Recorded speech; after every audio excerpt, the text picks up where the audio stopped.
Okay, today's safety video will be about compound miter saw.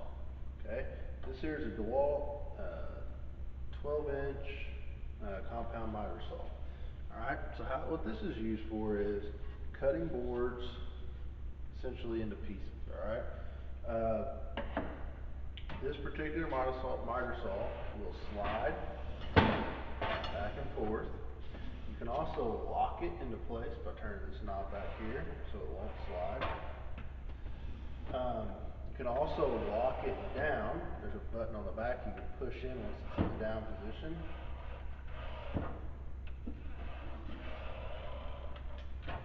Lock it in. Push down and pull it out. Okay.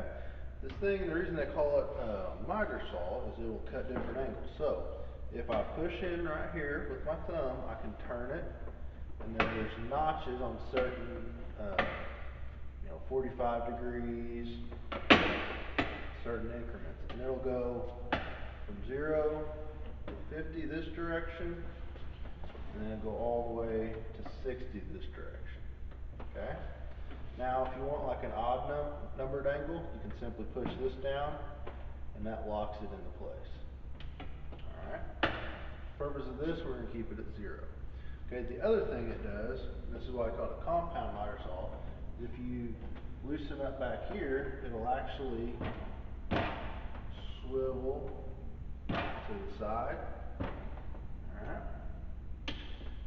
We're going to keep it set straight up and down at 0. But that way you can make crown molding and stuff, put 2 angles on everything.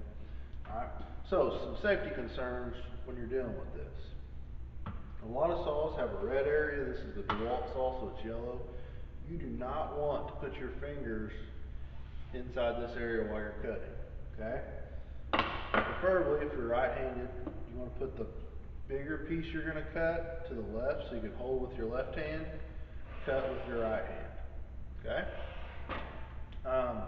This thing, when you pull the trigger up here on the top to start it, it kicks the blade on. There's a little bit of torque there. So if you're not ready for it, if you're holding down here, it'll kick up out of your hand.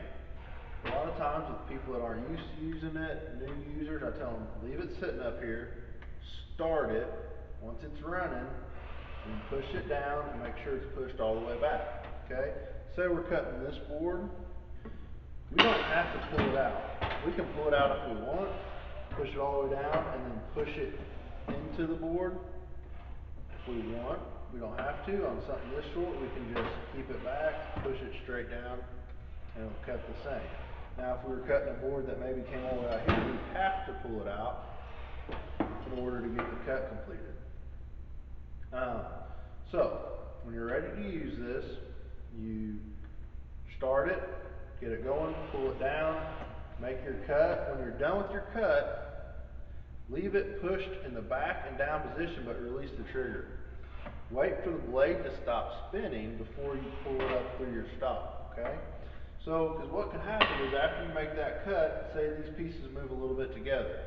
If that blade's spinning and you pull it through there, you can cause a piece of wood to kick out, okay? Now, if you're cutting big pieces, it's probably not going to affect them. But if you're cutting little cuts, that little piece can get sent flying across the shop. It could hurt you or it could hurt someone standing around. A couple other features of this saw, it has this clamp out here on the side. So you can clamp that down and hold, it'll actually hold a piece of material for you. These wood wings, we can screw if we're making a repeated cut. We know we need something that's 2 feet and we need a bunch of them. We can screw something down, slide it to that stop, cut, slide it to that stop, cut.